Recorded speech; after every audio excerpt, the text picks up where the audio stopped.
এতক্ষণ হয় না নাকি? সমস্যা নাই, এই ছোট ক্যামেরায় শুধু আমার দেখা, বড় ক্যামেরায় দেখা তখন।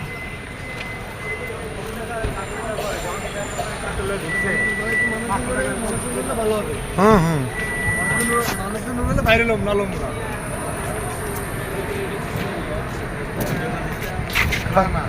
মানুষজন হলে ভাইরাল মানে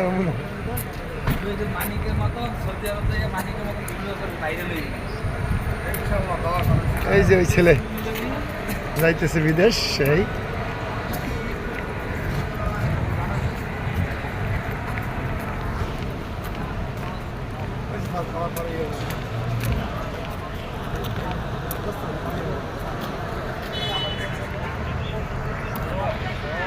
এই